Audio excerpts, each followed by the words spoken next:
Vous parlez d'Abba Oyono, toujours cette semaine, est-ce qu'il est normal qu'un Camerounais, un individu, voyage librement et qu'il soit refoulé? Parce qu'il est arrivé à Garoua. Une fois arrivé à Garoua, on lui a intimé l'ordre de reprendre le même vol de repartir. Oui, là, nous sommes dans le maintien de l'ordre. Dans le maintien de l'ordre, c'est l'autorité administrative locale qui pense, qui peut. À un moment donné, nous avons vu Blériot Niemek. Quand un candidat est une menace pour l'avenir d'un pays, il faut le dire.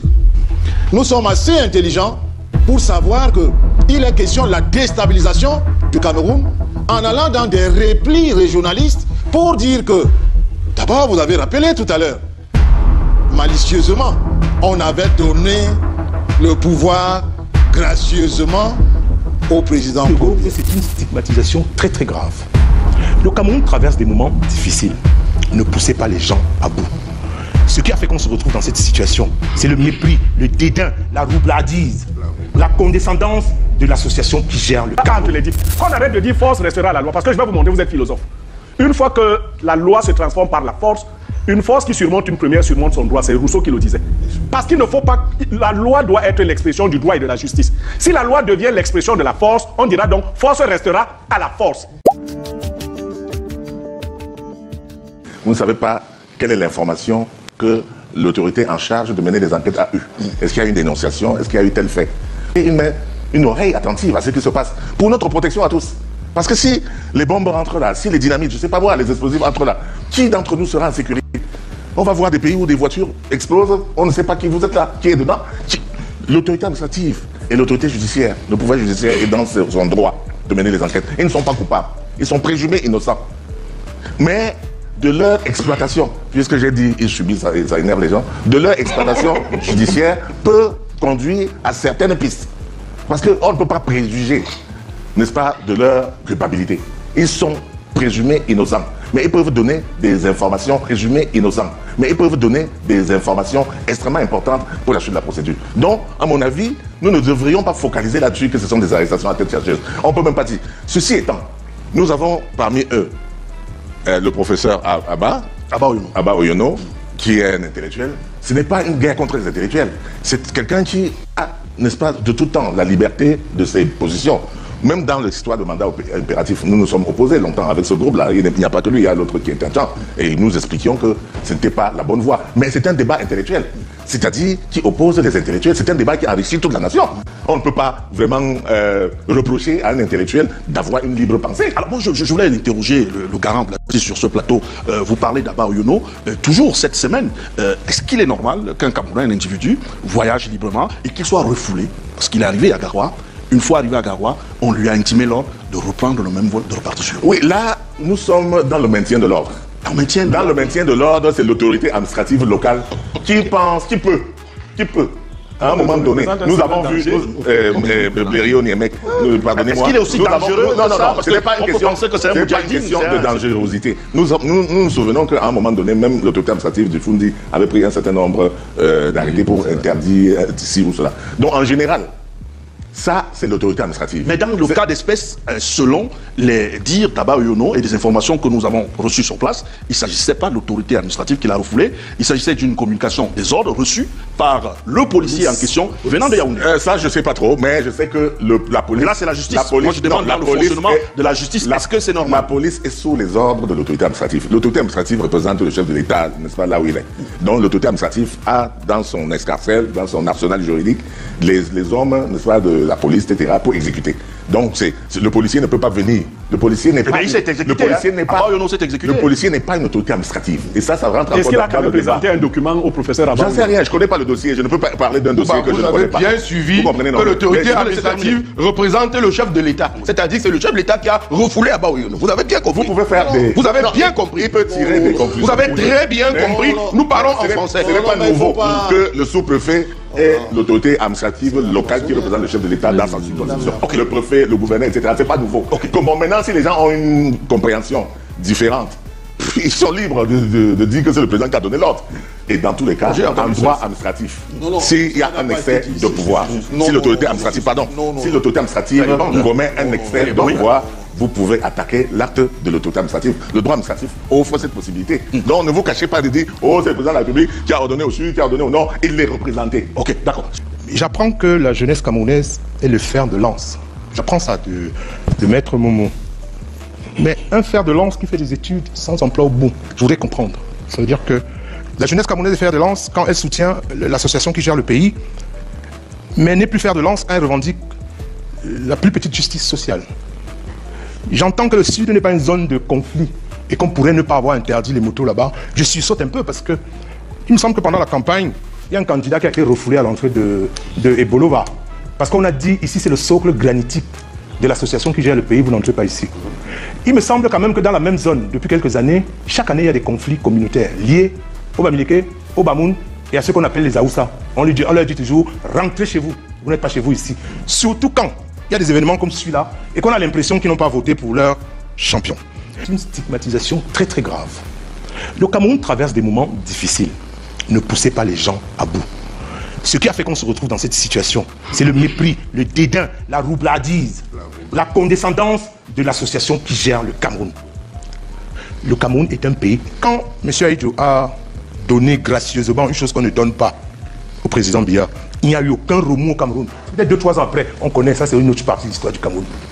Pourquoi depuis 2018, on nous dit, après les élections de 2018 et 2020, pour qu'il y ait la paix au Cameroun dans l'avenir, seul le président Biya est capable, seul son fils, il crée une histoire qu'on appelle les franquistes, seul tel clan, parce qu'on a commencé à citer des clans, moi je ne vais pas citer les noms, je parle des clans. Il y a le clan X, non, c'est eux qui veulent déjà arracher le pouvoir à Biya. Il y a le clan Y, c'est eux qui veulent faire un coup d'état constitutionnel, institutionnel, tout ce que vous voulez, chasser le vieux, je ne sais pas trop. Nous sommes au Cameroun. Nous vivons avec les mêmes policiers qui mènent les enquêtes, les mêmes militaires. Nous vivons avec tous les Camerounais là, on vit ensemble, donc on se connaît, on se comprend. La briqueterie, c'est une autre erreur très très grave. Je ne sais pas si... sortez par là. Oui, je ne sais pas si, puisque je réponds. Je ne sais pas si M. Ndondo en face de moi fait partie des personnes qui conseillent le RDPC en termes de communication. Mais ils ont une communication catastrophique. Au-delà de toutes les mesures colonnes, j'appelle ça des mesures de colonisation qu'on peut prendre contre les Camerounais, sous prétexte de prévenir. Je pense que vous ne pouvez pas, un vendredi, grand jour de prière d'une communauté, venir envahir le quartier sous prétexte qu'on recherche, je ne sais pas trop quoi. Est-ce qu'on appelle la police préventive? Quel est le rôle de la DGRE? C'est justement eux qui enquêtent en sous-main et peuvent prévenir. On a prévenu Boko Haram, la DGRE a prévenu Boko Haram. Mais les gens de Yaoundé, une fois de plus dans leur hauteur, s'il vous plaît monsieur, merci, une fois de plus dans leur grandeur suprême, n'ont pas écouté les enquêteurs sur le terrain. On aurait prévenu le Nosso. Les gens, il y avait des indices, il y a plein de rapports qu'on a envoyés à Yaoundé. Nous avons des amis policiers, nous avons des frères policiers, nous avons des voisins policiers qui ont fait le travail sur le terrain, qui font très bien le travail d'ailleurs, mais personne parfois ne les écoute, parce que les gens de Yaoundé sont dans une logique qui n'est pas la nôtre. Ils sont dans une logique d'enrichissement. Le monsieur a dit à l'Assemblée nationale, nous avons des terroristes parmi nous, le président de l'Assemblée nationale. Il parlait de qui? Quand votre patron dit, il y a des bandits à col blanc qui vont rencontrer, il ne parle pas de moi en tout cas. Moi je ne fais pas partie de l'administration, je ne suis pas bandit à col blanc. Une erreur très grave d'aller envahir la briqueterie. Même si on recherche, je ne sais pas pourquoi, on aurait pu, à l'époque d'Aïdjo, dès qu'il y avait un étranger dans un quartier, le chef de quartier prévenait la police pour savoir qui est le gars qui vient d'entrer dans le quartier. Ça faisait ce qu'on appelle la prévention. On n'arrivait pas à ça. Aujourd'hui, ils le savent. Quand il y a un groupe de personnes qui arrivent dans un quartier, le rôle du chef de quartier, c'est de prévenir la DGRE, c'est de prévenir la police, pour empêcher justement qu'on se retrouve un vendredi, jour de prière, à stigmatiser des frères camerounais parce qu'ils seraient musulmans et parce qu'ils seraient peut-être de la communauté d'Islam. Lorsque quelqu'un revendique officiellement ses acquaintances avec le mouvement sécessionniste, lorsqu'un candidat déclare que les ambazoniens ont accepté une trêve à son honneur, nous parlons de quoi? De quelqu'un qu'il faut saluer. Nous parlons de quoi? S'il peut, nous parlons d'une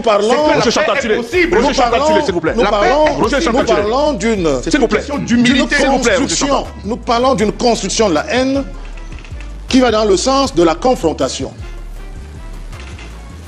J'ai la faiblesse d'être éduqué, d'avoir été éduqué dans un espace où nous avons le sens de l'État.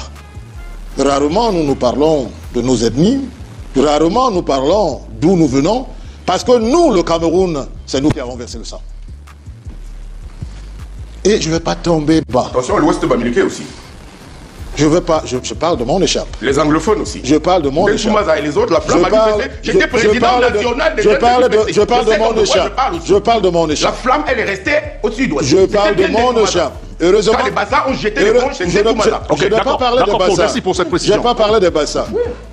Vous voyez, j'ai connu Chantal Libérez-vous. Parce qu'à l'UPC, vous m'appeliez ma lobby. Libérez vous m'appeliez ma lobby. Votre haine. Que je ne suis pas Bassa. Libérez votre cœur de cette haine. Ok, Vous avez vécu ça avec moi. On va laisser le passer.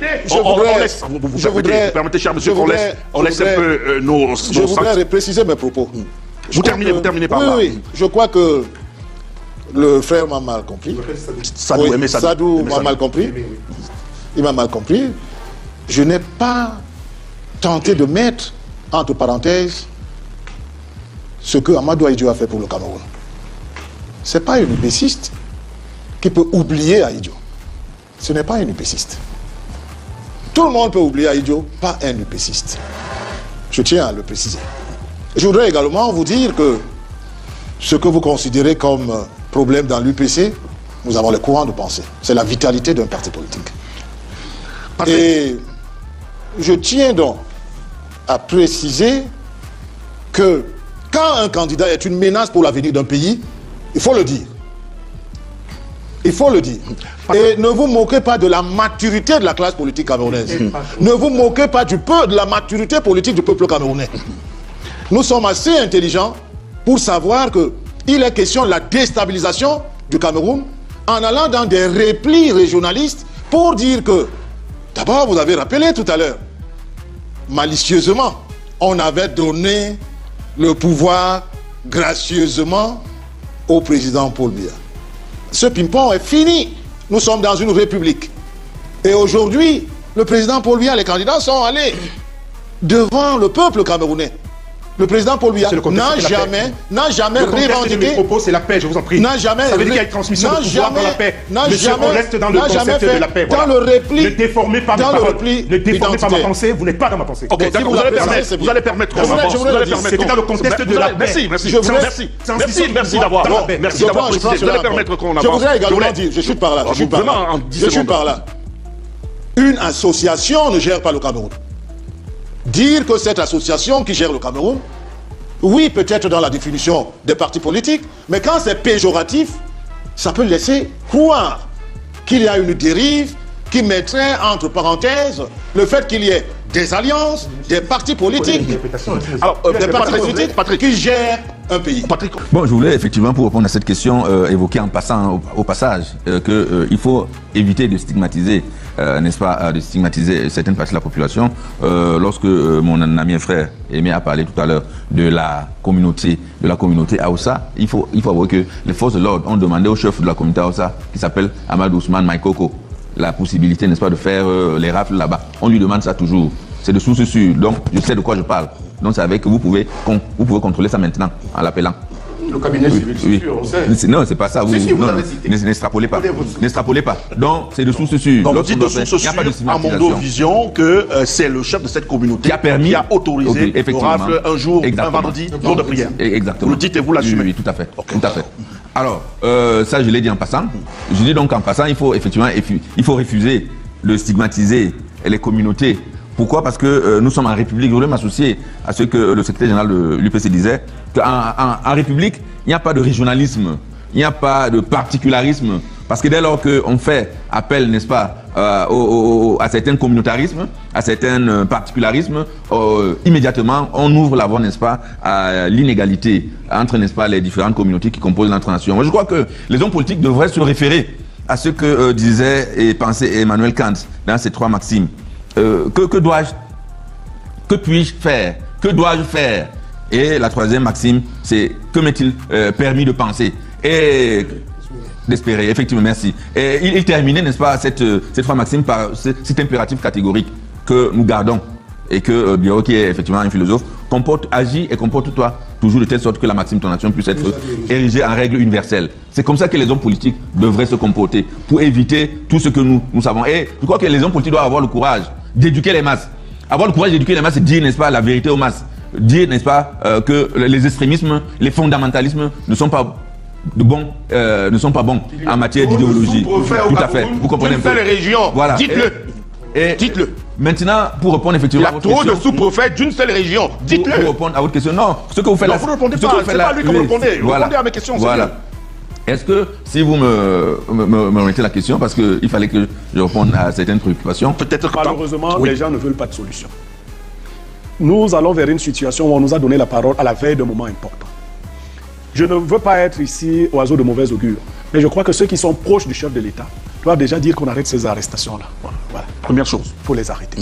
Et il faut avoir un esprit d'ouverture dès ce moment. Moi, je peux concevoir que le président Paul Biya demeure encore président pour quelques mois au Cameroun. Parce que si l'opposition... Ça me gênerait. Je dis, je peux concevoir. Parce qu'il y a un fil qui a déjà indiqué que le RDPC est en mauvaise posture. Maintenant, il faudrait que le président Paul Biya descende du piédestal, lui ne cause jamais avec personne. Ou on fait arrêter les gens. Pour ouvrir ce pays-ci, nous n'avons pas besoin de nouveaux fronts. Nos zones nous dérangent déjà beaucoup.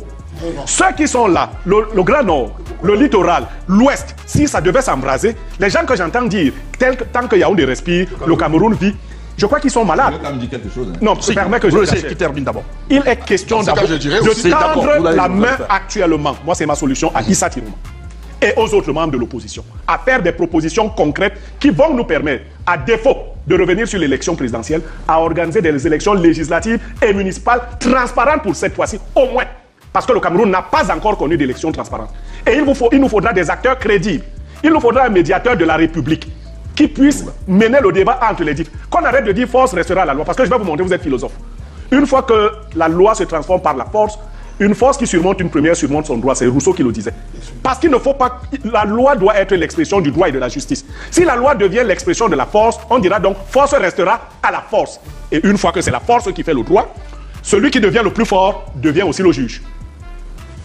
Qui va payer la facture? Laquelle? Qui va payer la facture de la casse? Laquelle?